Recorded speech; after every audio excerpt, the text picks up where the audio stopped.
السلام علیکم. یہ ٹھیک لگ گیا؟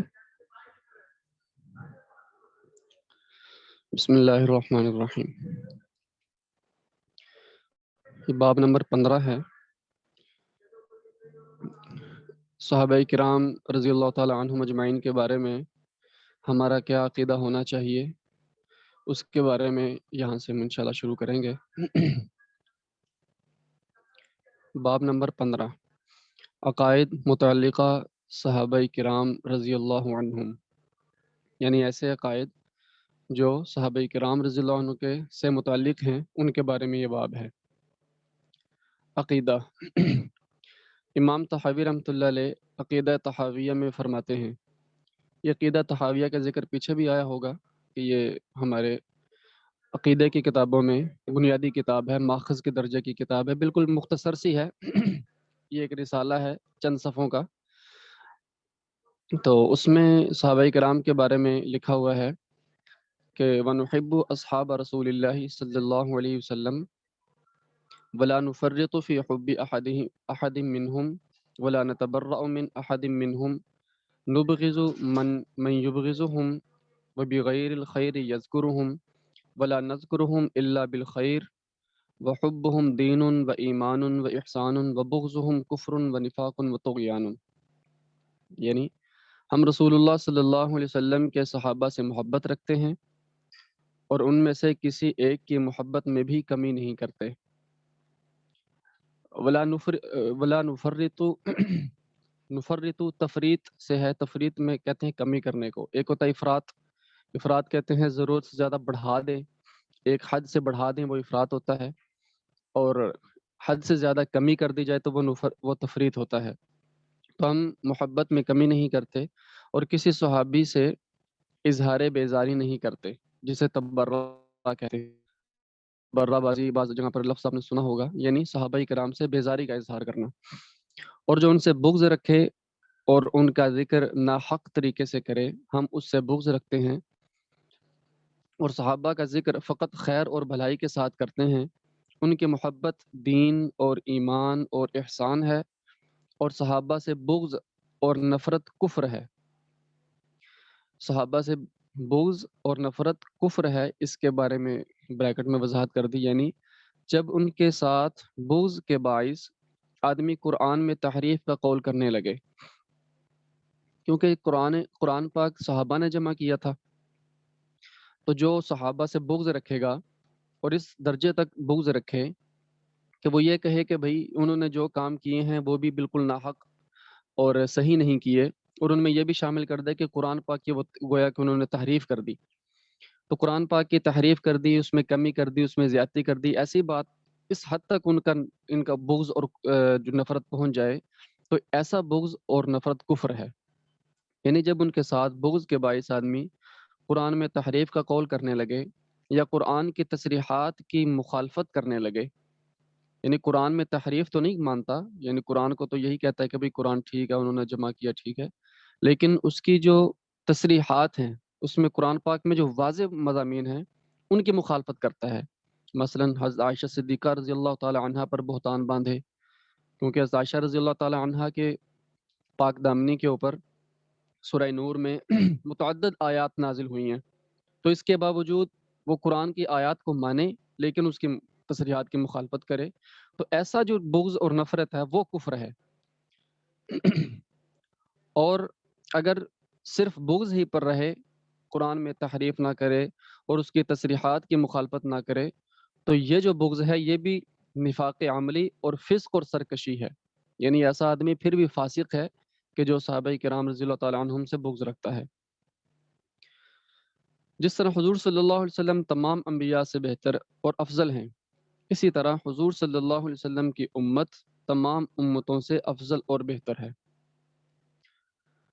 قرآن پاک کی آیت آگے لکھی ہے کنتم خیر امت اخرجت للناس، سورہ آل عمران سے. قرآن کریم کی نص صریح ہے، نص صریح یعنی واضح آیت، بالکل واضح. اور تمام امت میں سب سے افضل اور بہتر صحابہ کرام رضی اللہ عنہم کا طبقہ ہے. یعنی تمام انبیاء میں نبی کریم افضل ہیں، اور تمام امتوں میں آپ صلی اللہ علیہ وسلم کی جملہ امت، ساری امت سب سے افضل ہے، اور آپ کی امت میں بھی سب سے افضل صحابہ کرام کا طبقہ ہے۔ اس لیے تمام اہل سنت و جماعت کا یہ اجماعی عقیدہ ہے، اجماعی اتفاقی عقیدہ ہے کہ تمام انسانوں میں انبیاء کرام کے بعد صحابہ کرام کا درجہ اور مرتبہ ہے۔ یعنی تمام انسانوں میں انبیاء کے بعد تمام انسان میں سارے آگے، حضرت آدم علیہ السلام سے لے کر اب تک جتنی بھی انسانیت ہے ان سب کو جمع کیا جائے تو انبیاء کے علاوہ تمام انسانیت میں صحابہ کرام کا درجہ سب سے افضل ہے۔ وہ بلا شبہ مومن کامل اور صحیح اسلام والے تھے، معاذ اللہ وہ منافق نہ تھے۔ ان کا خاتمہ ایمان و اسلام پر ہوا۔ قیامت تک کوئی شخص ان کے مرتبہ کو نہیں پہنچ سکتا، جس طرح کوئی ولی نبی کے درجہ کو نہیں پہنچ سکتا، اسی طرح کوئی ولی صحابہ کے درجہ کو نہیں پہنچ سکتا۔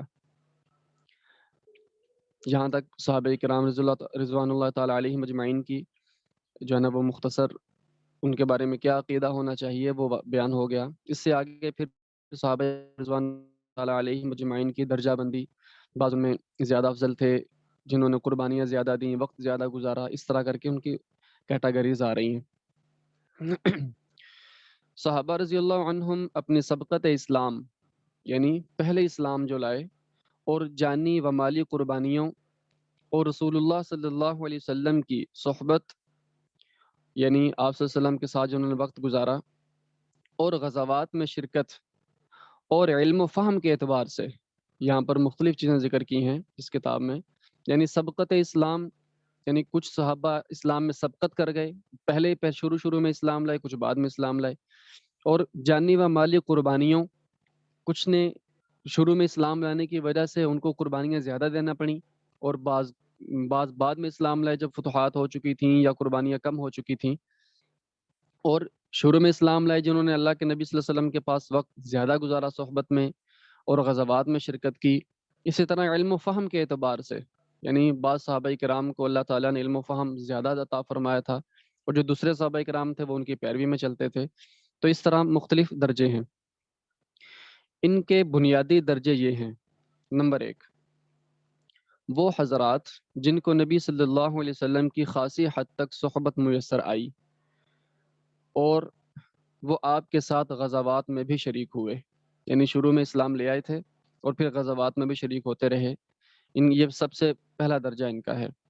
قرآن و حدیث میں ان کی بڑی تعریفیں اور ان کے لیے بڑی بشارتیں وارد ہوئی ہیں۔ مثلا پہلی آیت ہے: والسابقون الاولون من المہاجرین والانصار والذین اتبعوهم بإحسان رضی اللہ عنہم ورضوا عنہ وأعد لهم جنات تجری تحتها الانہار، یہاں پر یہ کتابت کی غلطی ہے، من نہیں ہے، یہ جنات تجری تحتها الانہار خالدین فیہا ابدا۔ ترجمہ آیت کا: اور جو پہلے سبقت کرنے والے ہیں مہاجرین اور انصار میں سے، اور جنہوں نے ان کا اتباع کیا خوبی کے ساتھ، اللہ راضی ہوا ان سب سے اور وہ راضی ہوئے اللہ سے، دونوں طرف سے رضا ہو گئی، اور اللہ نے تیار کیے ہیں ان کے لیے باغات بہتی ہیں جن کے نیچے نہریں، رہیں گے وہ ان میں ہمیشہ۔ دوسری آیت ہے: لیکن الرسول والذین آمنوا معه جاہدوا باموالہم وانفسہم واولئک لہم الخیرات واولئک هم المفلحون۔ ترجمہ: لیکن رسول اور وہ لوگ جو ایمان لائے ان کے ساتھ، یعنی رسول اور ان کے ساتھ جو لوگ ایمان لائے ہیں، انہوں نے جہاد کیا اپنے مالوں اور اپنی جانوں کے ساتھ، اور ان کے لیے خوبیاں ہیں اور یہی لوگ کامیاب ہیں۔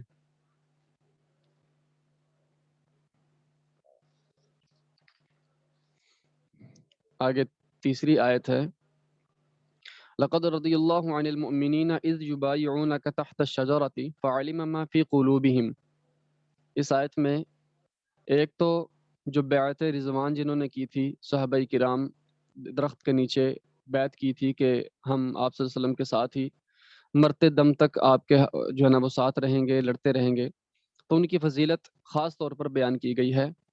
ترجمہ: کہ بلا شبہ راضی ہو گیا اللہ مومنین سے جب انہوں نے بیعت بریکٹ میں رضوان لکھا ہے بیعت کی آپ کے ہاتھ پر درخت کے نیچے صلح حدیبیہ کے موقع پر، اور جان لیا اللہ نے جو خالص ایمان و یقین اور اخلاص ان کے دلوں میں ہے۔ یہاں ایک بڑی اس آیت میں جو لفظ ہے فَعَلِمَ مَا فِي قُلُوبِهِمْ، اللہ نے جان لیا وہ کچھ جو ان کے دلوں میں ہے۔ اگر صحابہ کرام رضوان اللہ تعالی علیہ مجمعین کے دلوں میں کچھ اور ہو اور بظاہر کچھ اور ہو تو یہ کیسے ہو سکتا ہے کہ وہ ذات ان سے راضی ہو رہی ہے جو دلوں کے بھید جانتے ہیں، جن کے علم میں انسان کے دماغ میں اٹھنے والے خیالات، دل میں اٹھنے والی خواہشات، ایک ایک چیز، ہر چیز پر جس کی نظر ہے، وہ ذات جب راضی ہو گئی اس کا مطلب یہ ہے کہ ان کے دلوں میں کوئی ایسی بات تھی ہی نہیں۔ آگے اس ترجمے کے آگے ہی بریکٹ میں لکھا ہے اس کا حاصل یہ ہے کہ ان میں نفاق اور تقیہ کا ذرہ برابر بھی شائبہ نہ تھا۔ نفاق یعنی منافقت بالکل نہیں تھی، اور تقیہ یعنی کہ تقیہ لفظ ہے، ہم اردو میں اس کو تقیہ بول دیتے ہیں، اصل لفظ ہے تقیہ، یا کی شد کے ساتھ ہے۔ خیر، تقیہ یہ کہتے ہیں اندر کچھ اور باہر کچھ اور، خواہ کسی خوف سے خواہ کسی اور وجہ سے، تو یہ ایسی چیز صحابہ کرام میں بالکل بھی نہیں تھی۔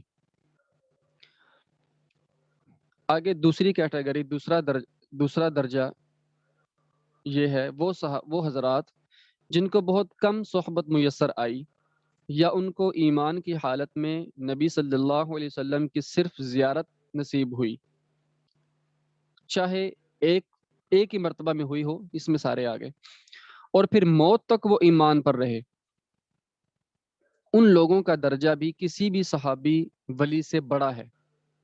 یعنی جس نے آپ صلی اللہ علیہ وسلم کی صحبت میں ذرہ بھی وقت گزار لیا، اس کا درجہ کسی بھی غیر صحابی ولی سے، یعنی جو صحابی نہیں ہے جتنا بڑا ولی ہے وہ اس کے درجے تک نہیں پہنچ سکتا جس نے آپ کی صحبت میں تھوڑا سا وقت بھی گزار لیا۔ آیت یہ آگے حدیث مبارکہ ہے، عن عمران بن حسین قال قال رسول اللہ صلی اللہ علیہ وسلم خیر امتی قرنی ثم الذین یلونہم ثم الذین یلونہم۔ حضرت عمران بن حسین رضی اللہ عنہ سے روایت ہے، رسول اللہ صلی اللہ علیہ وسلم نے فرمایا میری امت میں سب سے بہتر میرے زمانے والے ہیں کہ جنہوں نے مجھے پایا اور مجھ پر ایمان لائے، پھر وہ جو ان کے پیچھے ہیں یعنی تابعین، اور پھر وہ جو ان کے پیچھے ہیں یعنی تبع تابعین۔ یہ کیٹاگریز ہیں، بعد والے پہلے والوں کے درجات تک نہیں پہنچ سکتے۔ صحابہ کرام رضی اللہ عنہم کی خصوصیات، یہاں سے صحابہ کرام کی خصوصیات جو عام امت میں فضیلت تو اس پوری امت کی تھی، لیکن کچھ فضائل ایسے ہیں جو صحابہ کرام کے ساتھ خاص ہیں، وہ باقی امت کو حاصل نہیں، تو ان کی یہاں سے تفصیل آتی ہے۔ نمبر 1، اللہ تعالیٰ نے ان کے رسول اللہ صلی اللہ علیہ وسلم کے متبع اور پیروکار ہونے کا آپ صلی اللہ علیہ وسلم سے کہلوایا، یعنی صحابہ کرام رسول اللہ صلی اللہ علیہ وسلم کے اتنے متبع اور پیروکار تھے کہ اللہ تعالیٰ نے حضور سے کہلوایا کہ بتائیں کہ یہ میرے پیروکار ہیں، حضور سے کہلوایا کہ صحابہ کرام میرے پیروکار ہیں۔ اس اگلی آیت میں یہ بات آتی ہے، اچھا کہلوایا اور وہ اللہ تعالیٰ کی طرف دعوت دینے والے ہیں۔ آیت مبارکہ ہے قل، اے نبی صلی اللہ علیہ وسلم آپ کہہ دیں، یعنی اللہ تعالیٰ کہلوا رہے ہیں حضور صلی اللہ علیہ وسلم سے، ہذہ سبیلی ادعو الی اللہ علی بصیرۃ انا ومن اتبعنی۔ ترجمہ، کہہ دو یہ میری راہ ہے، بلاتا ہوں اللہ کی طرف سمجھ بوجھ کر، میں اور جنہوں نے میری پیروی کی، یعنی بلاتا ہوں، میں بھی بلاتا ہوں، اور جنہوں نے میری پیروی کی۔ تو کون تھے جنہوں نے اللہ کے نبی صلی اللہ علیہ وسلم کی پیروی کی تھی؟ وہ صحابہ کرام تھے۔ تو اللہ تعالیٰ نے خود نبی کریم صلی اللہ علیہ وسلم کی زبانی یہ کہلوایا کہ میں اور میری جنہوں نے پیروی کی ان کا یہ راستہ ہے کہ میں اللہ کی طرف بصیرت سمجھ بوجھ کے ساتھ بلاتا ہوں۔ اس آیت سے تو یہ معلوم ہو گیا کہ صحابہ کرام نے حضور کی پیروی کی، اتباع کی، اور جس نے حضور کی پیروی اور اتباع کی اس کا انعام کیا ہے، وہ آگے آتا ہے کہ اور جو رسول اللہ صلی اللہ علیہ وسلم کا اتباع کرتا ہے وہ اللہ کا محبوب ہوتا ہے۔ قرآن پاک میں ہے قل ان کنتم تحبون اللہ فاتبعونی یحببکم اللہ۔ ترجمہ، کہہ دو اگر تم اللہ کے ساتھ محبت کے مدعی ہو، یعنی دعویٰ کرتے ہو کہ اللہ سے محبت ہے اور اللہ کی محبت چاہتے ہو تو میری اتباع کرو، نتیجے میں کیا ہوگا؟ نتیجے میں اللہ تم سے محبت کرے گا۔ تو باقی امت کو پیروی کرنے کا حکم دیا کہ پیروی کرو گے تو تمہیں اللہ کی محبت ملے گی، اللہ تم سے محبت کریں گے اور تمہارے گناہ بھی معاف فرما دیں گے۔ اتباع کا یہ درجہ ہے، یعنی اس آیت میں قل ان کنتم تحبون اللہ میں آیت میں اتباع پر دو انعام ہیں، ایک یحببکم اللہ اور اس سے آگے ہے یغفر لکم ذنوبکم کہ تمہارے گناہ سارے معاف فرما دیں گے۔ تو وہ صحابہ جن کی پیروی کا خود رسول اللہ صلی اللہ علیہ وسلم نے اعلان فرمایا تو ان کو یہ دونوں انعام یقیناً مل چکے تھے، ان کو وہ اللہ کے محبوب بھی بن چکے تھے، اللہ کی ان کو محبت مل چکی تھی اور ان کے گناہ بھی معاف ہو چکے تھے۔ اچھا، آگے دوسری خصوصیت، ایک آیت میں متعدد خصوصیات ذکر کی گئی ہیں، ان کی ذیلی نمبر ایک یہ ہے کہ وہ کفار پر بڑے سخت اور آپس میں بڑے مہربان ہیں، آپس میں محبت، اور جو اسلام دشمن ہیں کفار ہیں ان کے لیے نفرت، یہ صحابہ کرام کی خصوصیت۔ وہ بڑے عبادت گزار ہیں اور محض اللہ تعالیٰ کی خوشنودی کے طلبگار ہیں۔ یہ چیزیں باقی امت میں بھی ہیں، یہ نہیں کہ باقی امت میں یہ نہیں ہے، صحابہ کرام میں خصوصیات کا مطلب یہ ہے کہ ان میں اس درجہ کی تھیں، اس کامل درجہ کی تھیں کہ اللہ تعالیٰ نے ان کو قرآن پاک میں خاص طور پر ذکر فرمایا صحابہ کی نسبت سے، اس لیے یہاں پر ان کو ذکر کیا ہے۔ پہلی تھی کہ وہ کفار پر بڑے سخت اور آپس میں بڑے مہربان، دوسری وہ بڑے عبادت گزار ہیں اور محض اللہ تعالیٰ کی خوشنودی کے طلبگار ہیں۔ نمبر 3، ان کی مدح و ستائش بھی تعریف کو ہی کہتے ہیں، مدح تعریف کو ہی کہتے ہیں، تورات اور انجیل میں بھی وارد ہوئی ہے۔ صحابہ کی مدح رسول اللہ کی تو ہوئی، صحابہ کی مدح بھی تورات اور انجیل میں وارد ہوئی ہے۔ نمبر 4، یہ کفار کے جلاپے کا سبب ہیں۔ جلاپے یعنی ان کو غمگین کرنے کا ان کو جس طرح اردو میں جو جلانے کا لفظ ہے نا وہ اس کے قریب ہی ہے تقریباً، ان کو غمگین کرنے کا سبب ہیں۔ نمبر 5، اللہ تعالیٰ نے ان کو مغفرت اور اجر عظیم کا وعدہ دیا، جس سے معلوم ہوا کہ وہ مرتے دم تک ایمان اور عمل صالح پر تھے۔ قرآن پاک کی آیت ہے محمد رسول اللہ والذین معہ اشداء علی الکفار رحماء بینہم، یہ پوری اس کا ترجمہ پڑھ لیتے ہیں۔ محمد اللہ کے رسول ہیں اور جو لوگ آپ کے صحبت یافتہ ہیں وہ کافروں کے مقابلہ میں بہت سخت ہیں اور آپس میں مہربان ہیں۔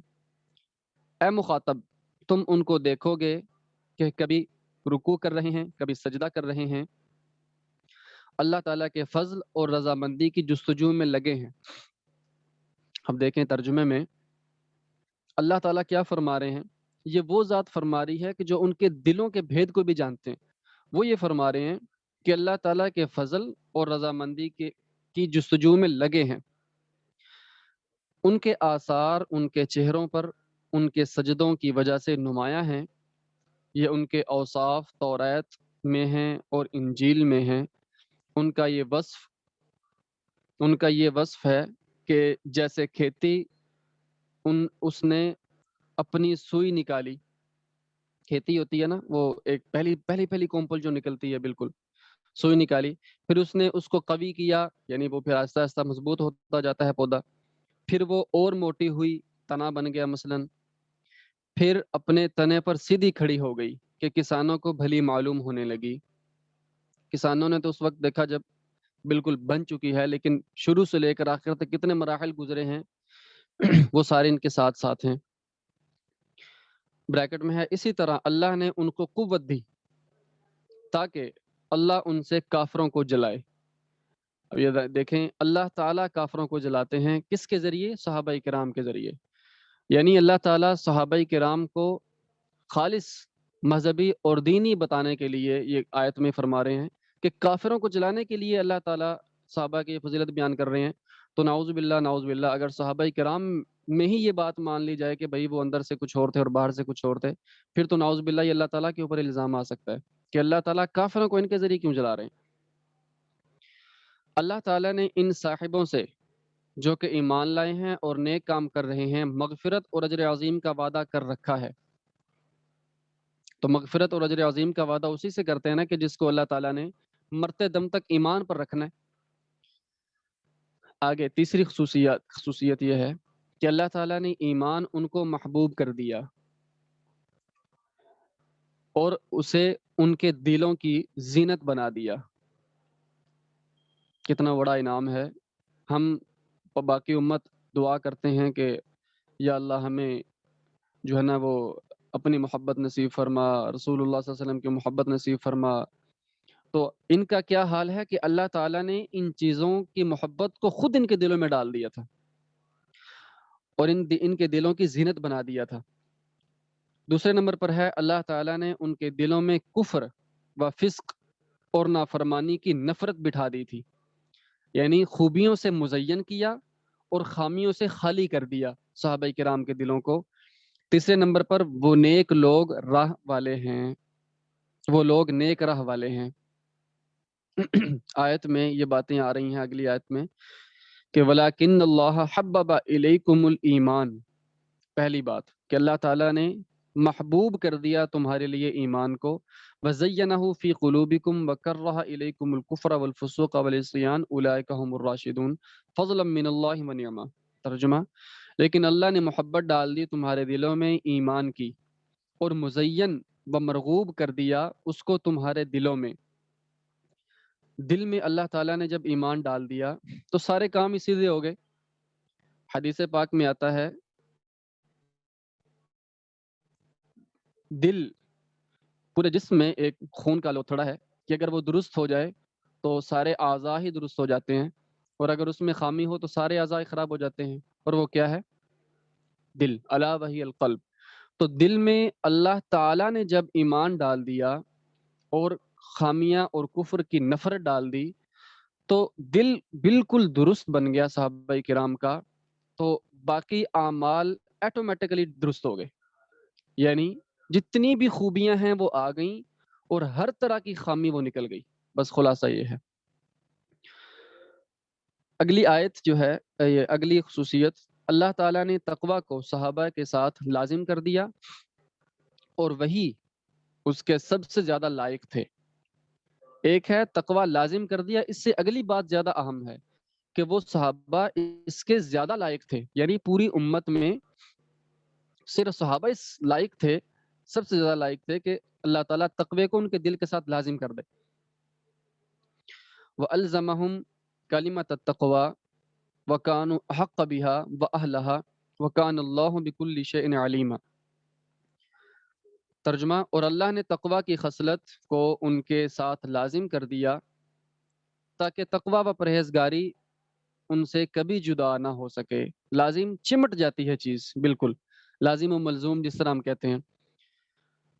اور وہی تقوی کے سب سے زیادہ حقدار اور اہل ہیں، اور اللہ ہر چیز کو خوب جانتا ہے، اس لیے اس کو معلوم ہے کہ کون تقوی کا زیادہ حقدار اور لائق ہے. وَكَانَ اللَّهُ بِكُلِّ شَيْءٍ عَلِيمًا. یعنی آپ نے دیکھا ہوگا کہ آیات کے آخر میں کہیں پر آتا ہے ان اللہ علی کل شیء قدیر، کہیں پر آتا ہے واللہ یعلم ما تفعلون یعلم ما تعملون. تو اللہ تعالیٰ پچھلے مضمون کی مناسبت سے ہی آخر میں ایسے الفاظ کو ذکر فرماتے ہیں، ایسے الفاظ آتے ہیں قرآن پاک میں. تو یہاں پر بھی جو آیا ہے نا وَكَانَ اللَّهُ بِكُلِّ شَيْءٍ عَلِيمًا، پچھلے مضمون کی مناسبت سے کہ اللہ نے جو ان کو تقوی دیا ہے، ان کے دلوں کے میں تقوی کو لازم کیا ہے، تقوی کی خصلت کو، وہ ایویں نہیں کیا، بلکہ اللہ تعالیٰ تو ہر چیز کا علم رکھتے ہیں، انہوں نے اپنے علم کے مطابق ان کو یہ خصلت عطا کی ہے، خام خام نہیں دے دی. نمبر 5، قرآن نے ان کے کامیاب اور جنتی ہونے کا بیان کیا.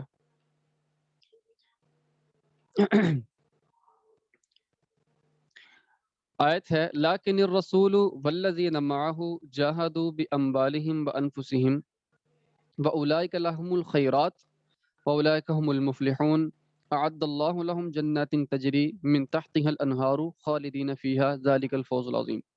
ترجمہ، ہاں رسول اور ان کے ساتھ ایمان لانے والوں نے اپنے مالوں اور جانوں سے جہاد کیا، ان لوگوں کے لیے تمام بھلائیاں ہیں اور یہی لوگ کامیاب ہیں۔ یعنی اللہ تعالیٰ نے اپنی تمام تر بھلائیاں دنیاوی اور آخرت کے تمام تر بھلائیاں مراد اعلیٰ سے اعلیٰ جنتیں جو ہے نا وہ ان کے لیے اللہ تعالیٰ نے انعام میں رکھ دیں، اور یہی لوگ کامیاب ہیں۔ ان لوگوں کے لیے اللہ نے ایسے باغات تیار کیے ہیں جن کے نیچے نہریں جاری ہیں، یہ لوگ ہمیشہ ان میں رہیں گے اور یہ بہت بڑی کامیابی ہے۔ یہاں تک صحابہ کرام رضوان اللہ تعالیٰ علیہ مجمعین کی فضیلت کے بارے میں بیان ہوا۔ اس کی آگے خصوصیات ہیں انشاءاللہ اگلے اسباق میں آتی رہیں گی۔ اللہ تعالیٰ سمجھ کی توفیق دے۔ کوئی سوال تو نہیں؟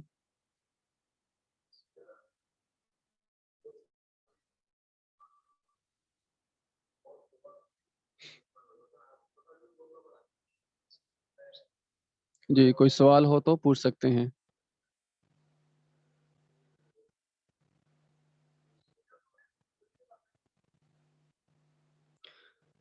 جی شیعہ کو کھل کے کافر کہنا، اصل میں شیعہ کا جو لفظ ہے وہ ایک عام لفظ ہے۔ وعلیکم السلام۔ اب علی الاطلاق حکم لگانا مشکل ہے۔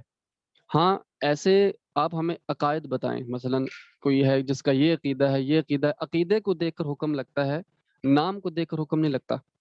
اس لیے اگر کوئی ایسے عقائد رکھے،